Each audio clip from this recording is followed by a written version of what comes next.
Hello guys, good morning. Welcome to bank English maniac. आज है 11 मार्च और 11 मार्च के द हिंदू आर्टिकल में आप सबका स्वागत है।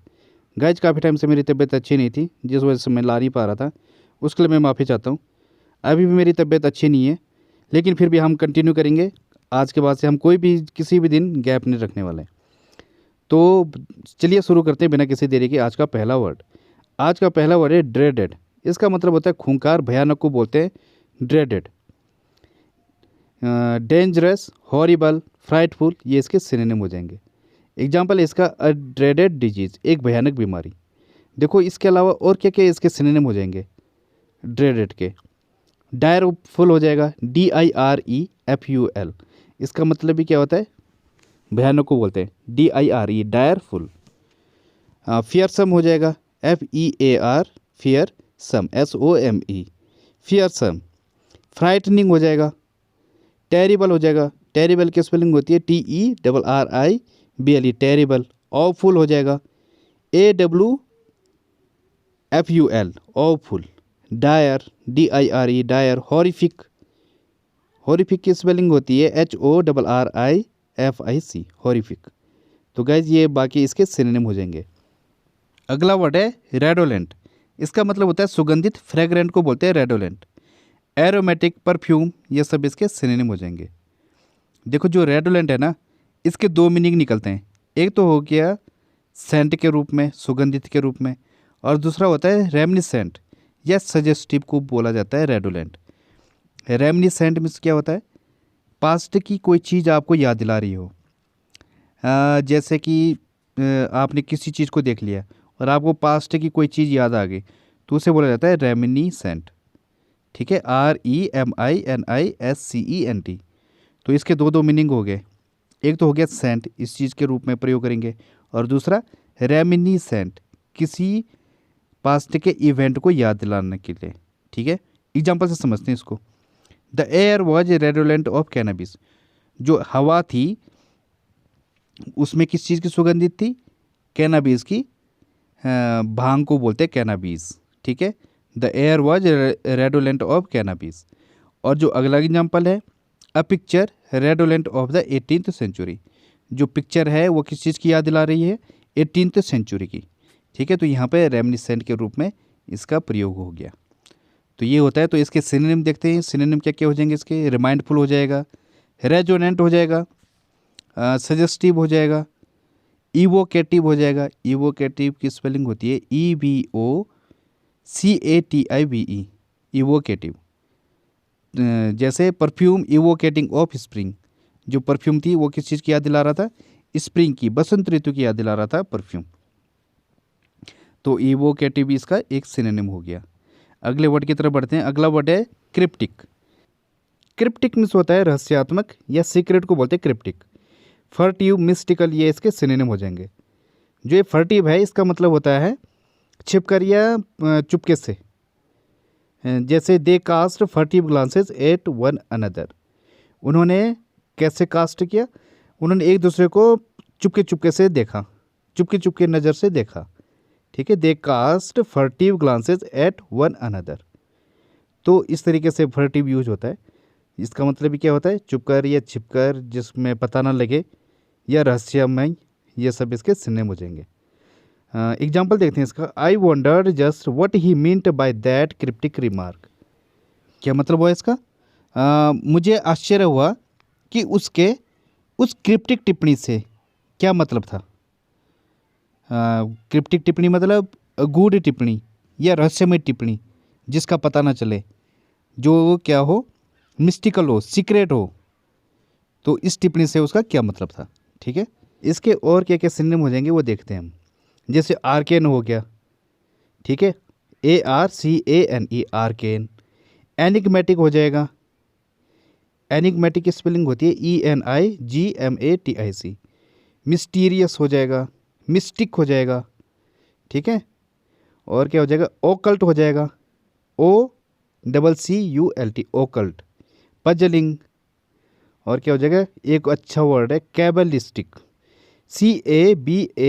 CABALISTIC, कैबलिस्टिक। इसका मतलब ये होता है रहस्यात्मक। जैसे कैबलिस्टिक सिंबल्स एनग्रेव्ड इन स्टोन, पत्थर में उकेरे गए गुप्त प्रतीक। तो इस तरीके से हम कैबलिस्टिक को यूज करते हैं।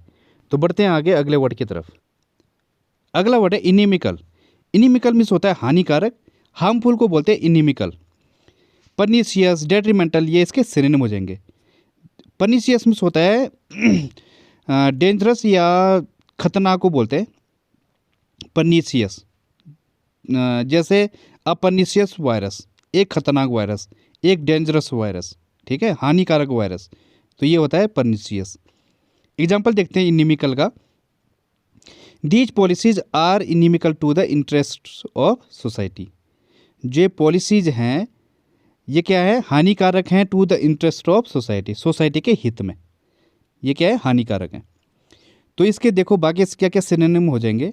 जैसे हॉस्टाइल हो गया, कॉन्ट्रेरी, डिस्ट्रक्टिव, एडवर्स हो जाएगा, हर्टफुल हो जाएगा, अनफ्रेंडली, अनफेवरेबल, एंटागोनिस्टिक, इंजूरियस हो जाएगा, अनवेलकमिंग हो जाएगा, इल डिस्पोज्ड, ILL इल डिस्पोज्ड, DISPOSED, इसका मतलब भी क्या होता है, हानिकारक। ठीक है, तो ये सब भी आपको ध्यान रखना है। अगले वर्ड की तरफ बढ़ते हैं। अगला वर्ड है एनजेंडर्ड। इसका मतलब होता है पैदा करना या क्रिएट करना, ये होता है एनजेंडर। एराउज, किंडल, ये इसके सिनोनिम हो जाएंगे। देखो जो किंडल है ना, इसके दो मतलब होते हैं, एक तो होता है लाइट अप और दूसरा होता है पैदा करना। देखो एग्जांपल बताता हूँ मैं आपको। जैसे the sunset kindled the sky, जो सनसेट है उसने आसमान को क्या कर दिया, उजागर कर दिया। The sunset kindled the skies. और जो इसका दूसरा मीनिंग होता है वो होता है पैदा करना, उत्पन्न करना। जैसे the project kindled his interest, जो प्रोजेक्ट था उसने उत्पन्न कर दिया क्या, उसके इंटरेस्ट को। ठीक है, तो ये जो है इसके दो मीनिंग होते हैं, तो ये ध्यान रखने की ज़रूरत है। देखो गाइस, जितना मेरे से होता है मैं कोशिश करूँगा आपको, जितना मेरे अंदर माइंड में आता है मैं आपको पूरा का पूरा समझाने की कोशिश करूँगा। इमेज को भी देख लेते हैं। इधर ये इधर कोई जो है अंडे से बाहर निकल रहा है, मेरे ख्याल से ये कोई कछुआ है जो अंडे से बाहर निकल रहा है। ठीक है, तो ये क्या हो रहा है, उत्पन्न हो रहा है, पैदा हो रहा है। तो एग्जाम्पल देखते हैं इसका एनजेंडर का। Insults engendered hatred against those who indulge in them. इसका मतलब हुआ जो अपमान है वो पैदा करता है नफरत को, against those who indulge in them, जो इसमें इन्वॉल्व होता है उनके अगेंस्ट, उनके विरुद्ध। ठीक है, तो ये हो गया इसका एग्जाम्पल। आगे बढ़ते हैं। अगला वर्ड है अटाइपिकल। इसका मतलब होता है अभूतपूर्व, अनमैच्ड को बोलते हैं अटाइपिकल। अभूतपूर्व मीन्स होता है जो इससे पहले कभी घटित ना हुआ हो, जो यूनिक हो, अनप्रेसिडेंटेड हो। अनप्रेसिडेंटेड मीन्स होता है बेमिसाल, अद्वितीय, अभूतपूर्व, जो इससे पहले कभी घटित ना हुआ हो, उसे बोला जाता है अनप्रेसिडेंटेड। जैसे कि आजकल हमारे विदेश मंत्री जी हैं, वो काफ़ी अच्छे अच्छे जवाब दे रहे हैं, किसको, UK को, अमेरिका को। लेकिन वो क्या है, ऐसा नहीं है कि बेमिसाल है, इससे पहले कई बार जवाब दे चुके हैं वो। तो क्या है, such move is a rare but not unprecedented. ठीक है, तो इस तरीके से हम अनप्रेसिडेंटेड को यूज करते हैं। इसका मतलब होता है बेमिसाल, अभूतपूर्व, अद्वितीय। ठीक है, तो एग्जाम्पल देखते हैं अटाइपिकल का। An atypical form of a disease, रोग का एक असामान्य रूप या अभूतपूर्व रूप। ठीक है, या फिर एक और एग्जांपल बताता हूँ मैं आपको। This is atypical corona virus caused by atypical virus. जो ये कोरोना वायरस एक अभूतपूर्व कोरोना वायरस है, ये कॉज्ड हुआ है, ये किसके कारण हुआ है, एक अटाइपिकल वायरस के कारण हुआ है। ठीक है, तो ये हो जाएगा this atypical corona virus caused by atypical virus. ठीक है, तो इस तरीके से हम इसको यूज करते हैं। तो बढ़ते हैं आगे अगले वर्ड की तरफ। अगला वर्ड है हेड विंड्स। इसका मतलब होता है प्रतिकूल पवन। मतलब जैसे इमेज में दिख रहा है, सामने से हवा आ रही है, उसने छाता लगा रखा है और वो उसके सिर पे लग रही है, तो उसने छाता लगा दिया आगे ताकि वो बच सके। तो ये क्या है, हेड विंड्स है, जब सामने से हवा आ रही होती है। ब्रीज, गेल, ये इसके सिनोनिम है। ब्रीज मीन्स होता है जब मंद हवा चल रही होती है तो उसे बोला जाता है ब्रीज, और गेल होता है तूफान को बोलते हैं। लेकिन गाइज ये इसके लिए प्रयोग नहीं होता है, ये प्रयोग होता है प्रतिकूल अवस्था के लिए। देखो ये ज़्यादातर होता है शेयर मार्केट में। शेयर मार्केट में जब क्या ना ग्राफ नीचे जाता है, मतलब क्या है, सिचुएशन काफ़ी हार्ड हो चुकी है, डिफ़िकल्ट हो चुकी है, तो उस कंडीशन में क्या होता है, ग्राफ नीचे जाता है। तो एक तो होता है हेड विंड्स और दूसरा होता है tail winds, TAIL, tail WINDS। जब ग्राफ ऊपर जाता है टेल विंड्स तो क्या हो गया, head winds. Head winds is when situation और condition that make growth harder और डिफिकल्ट। ठीक है, तो ये हो गया head winds. Where is tail winds describe a situation और condition that will move growth और रेवेन्यू और प्रॉफिट हायर, उससे बोला जाता है टेल विंड्स। तो ये ध्यान रखना, हेड विंड्स हम किसके लिए यूज करते हैं, प्रतिकूल अवस्था के लिए, बाधा के लिए, ऑब्स्टेकल, इसके लिए हेड विंड्स को प्रयोग किया जाता है। ठीक है, एग्जाम्पल से समझते हैं इसको। In the short run there are definitely some headwinds. क्या मतलब हुआ इसका, बहुत जल्द पक्का क्या ना कोई बाधा उत्पन्न होने वाली है। There are definitely some headwinds in the short run, बहुत जल्द। ठीक है, कोई भी काम करो आप गाइज, आपके सामने हेड विंड्स आएंगी, बाधाएं आएंगी, but you have to be perseverance. आपको जो है सतत रहना है, आपको कंटिन्यूटी बनाए रखनी है। ठीक है, तो ये हो गया हेड विंड्स। आगे बढ़ते हैं, अगला वर्ड है इंटेंसिव। इंटेंसिव होता है गहन, डीप, प्रोफाउंड, थोरो, इससे बोला जाता है इंटेंसिव। जैसे इंटेंसिव ट्रेनिंग, क्या मतलब हुआ इसका, इंटेंसिव ट्रेनिंग का, एक गहन ट्रेनिंग, एक डीप ट्रेनिंग, एक थोरो ट्रेनिंग, प्रोफाउंड ट्रेनिंग, जैसे फौजियों की होती है, बहुत ही इंटेंसिव ट्रेनिंग होती है उनकी। एग्जाम्पल देखते हैं इसका, she needed intensive care for 3 weeks. उससे 3 हफ्ते के लिए एक गहन केयर की ज़रूरत है, एक थोरो केयर की ज़रूरत है, एक प्रोफाउंड केयर की ज़रूरत है। ठीक है, तो ये हो गया इसका एग्जाम्पल। देखो बाकी क्या सिनोनिम हो सकते हैं इसके, एग्जॉस्टिव हो जाएगा, फुल डिमांडिंग हो जाएगा, डिटेल्ड, कंप्लीट, सीरियस, और क्या हो जाएगा, कंसंट्रेटेड हो जाएगा, थोरो, कंप्रिहेंसिव, विगरस, और क्या हो जाएगा, स्ट्रेनुअस, पेन स्टेकिंग, ये सब इसके सिनोनिम हो जाएंगे। अगला वर्ड है बुलवॉक। बुलवॉक मीन्स होता है बांध को बोलते हैं। जब किसी दीवार की ऊंची ऊंची दीवारें होती हैं और किसी स्पेस को उसके दीवार दे के उसको सुरक्षित किया जाता है, तो उसे बोला जाता है बुलवॉक। बांध को बोलते हैं, बांध भी ऐसे ही होता है, रैम्पार्ट, इम्बैंकमेंट, ये भी इसके सिनोनिम हो जाएंगे। इम्बैंकमेंट भी होता है बांध, पुस्ता, जो पुस्ता दिया जाता है ना किसी नदी को रोकने के लिए, उसे बोला जाता है इम्बैंकमेंट। रैम्पार्ट, रैम्पार्ट में होता है दुर्ग। तो ये इसके सिनोनिम हो जाएंगे। एग्जाम्पल देखते हैं इसका, democracy is a bulwark of freedom. जो लोकतंत्र है वह स्वतंत्रता की दीवार है। ठीक है, इस तरीके से हो जाएगा। तो इसके बाकी सिनोनिम क्या क्या हो जाएंगे, फोर्टिफिकेशन हो जाएगा, डिफेंस हो जाएगा, बेसन हो जाएगा, BASTION, बेसन, बटरेस हो जाएगा, सपोर्ट को बोलते हैं, रैम्पार्ट, और क्या हो जाएगा, सेफ गार्ड हो जाएगा, security, buffer, main stay, main stay में होता है मुख्य आधार, सहारा या मुख्य सहारा, ये होता है main stay, MAIN, man stay. ये इसके बाकी सिनोनिम हो जाएंगे। अगला वर्ड है रेकन। रेकन में होता है हिसाब लगाना, कैलकुलेट करना, कंप्यूट, क्वांटिटी। देखो इसका मैं एग्जांपल बताता हूँ, एग्जांपल से आप इसका सिनोनिम समझ जाएंगे क्या क्या हो सकता है। I reckon that I am right, मैं सोचता हूँ कि मैं बिल्कुल सही हूँ। I reckon it's time for us to leave, मैं समझता हूँ कि अब क्या ना टाइम हो चुका है यहाँ से जाने का। आई reckon he will be interested, मुझे लगता है कि वो उसे ज़रूर इंटरेस्ट आएगा। आई reckon that's a good idea. ठीक है, तो इस तरीके से हम रेकन को यूज करते हैं।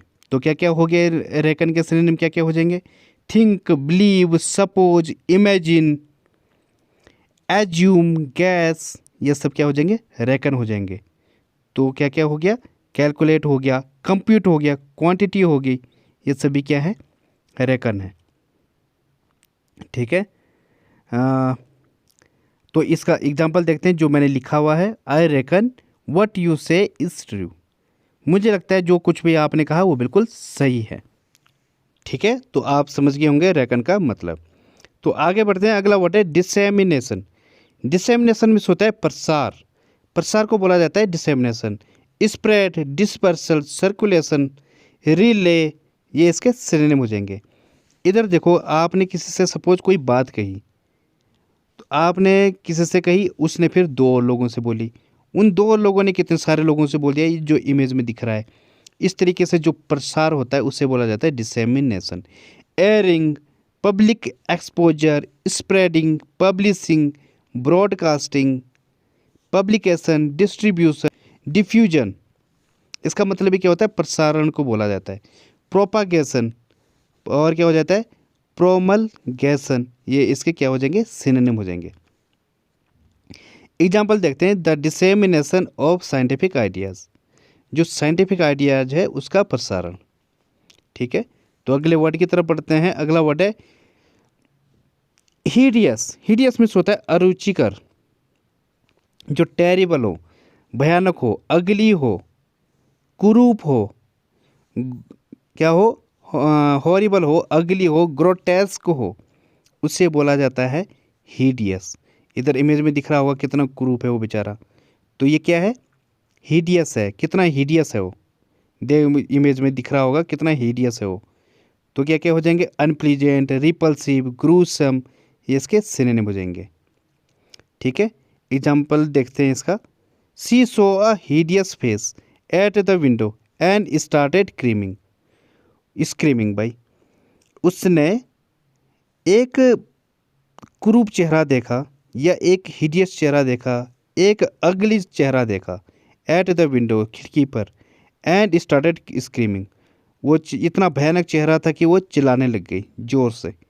ठीक है, तो इसका एग्जाम्पल हो जाएगा। तो क्या क्या सिनोनिम हो जाएंगे इसके, ग्रोटेस्क हो जाएगा, ग्रूसम हो जाएगा, ग्रीसली हो जाएगा, और क्या हो जाएगा, अनसाइटली हो जाएगा, रिपल्सिव तो हो ही गया, और क्या हो जाएगा, मॉन्स्ट्रस। तो ये बाकी इसके सिनोनिम हो जाएंगे। आज की पहली फ्रेज है stumble on. Stumble on means होता है टू मीट और एनकाउंटर समवन बाय चांस। मतलब क्या हुआ इसका, जब आपको कोई चीज़ अचानक से मिल जाए, अनएक्सपेक्टेडली मिल जाए अचानक से, या आप किसी के बारे में अचानक से जान लो, you learn about something unexpectedly, उसे बोला जाता है स्टम्बल ऑन। एग्जाम्पल बताता हूँ मैं आपको, जैसे ही स्टम्बल ऑन द ट्रूथ, उसे जो ट्रूथ था उसकी सच्चाई अचानक से पता लगी। समझ गए ना, इसका मतलब क्या हुआ, उसे जो सच्चाई थी उसको अचानक से पता लग गई। अब आप यहाँ पे ऑन भी लगा सकते हो, अपॉन भी लगा सकते हो, या फिर एक्रॉस भी लगा सकते हो। स्टम्बल एक्रॉस बोलो, स्टम्बल ऑन बोलो, या स्टम्बल अपॉन बोलो। इन सब का मतलब क्या होता है, टू फाइंड और लर्न अबाउट समथिंग अनएक्सपेक्टेडली। ठीक है, तो बट इसका एग्जांपल देखते हैं जो मैंने लिखा हुआ है। I stumble on Arun and Tarun at the mall yesterday. मैं अरुण और तरुण से अचानक से मिला, मैं कल अरुण और तरुण से अचानक से मॉल में मिला। ठीक है, तो बढ़ते हैं आगे अगली फ्रेज की तरफ। अगली फ्रेज है ब्लैकआउट। ब्लैकआउट मतलब होता है to lose consciousness for a short time, मतलब अपना होश खो देना फॉर अ शॉर्ट टाइम, ये होता है ब्लैकआउट। इसके देखो एक जो सिंपल मीनिंग है इसका, एक होता है कि लाइट चली जाती है जब, उसे भी बोला जाता है ब्लैकआउट। ठीक है, जैसे the storm caused blackouts in many areas, जो स्टॉर्म था उसके कारण बहुत जगह क्या हो गया, ब्लैकआउट हो गया, इलेक्ट्रिसिटी चली गई, अंधेरा हो गया। तो एक होता है ब्लैकआउट ये, और दूसरा होता है जब कॉन्शियसनेस को कुछ टाइम के लिए बेहोश हो जाओ आप, आपके सामने अंधेरा छा जाए और आप जो है अपनी कॉन्शियसनेस को खो दो, तो उसे बोला जाता है ब्लैकआउट। एग्जाम्पल देखते हैं इसका। She suffered a blackout from the blow on the head, उसके सिर में जो ब्लो हुआ, जो चोट लगी, उसके कारण उसको क्या सफ़र करना पड़ा, एक ब्लैकआउट सफ़र करना पड़ा। मतलब कैसा, वो कॉन्शियसनेस लूज कर दी उसने अपनी। तो she suffered a blackout from the blow on the head, सिर में चोट लगने के कारण वो बेहोश हो गई। ठीक है। अगली फ्रेज है हिट होम। इसका मतलब होता है जब आप किसी सिचुएशन को फुली रियलाइज कर लो, अच्छे से समझ जाओ सिचुएशन को, तो उससे बोला जाता है hit home. To become completely understood, completely understood हो जाए जब, तो उससे बोला जाता है हिट होम। एग्जाम्पल देखते हैं इसका, I hope this message hits home. मुझे विश्वास है जो ये मैसेज है ये उसे समझ आ जाएगा या रियलाइज हो जाएगा उससे, इस मैसेज से। ठीक है। तो अगली फ्रेज देखते हैं। अगली फ्रेज है इन अ गुड स्टेट। इसका मतलब होता है लाभदायक होना या बेनिफिशियल होना। जैसे this habit will stand them in a good state for the future. जो ये हैबिट है ये उन्हें ज़रूर फ्यूचर में बहुत लाभ पहुंचाएगी, बहुत लाभदायक होगा उनके लिए। ठीक है। तो गाइज आज के वीडियो में बस इतना ही। थैंक यू, धन्यवाद। Like and subscribe the channel if you like the video.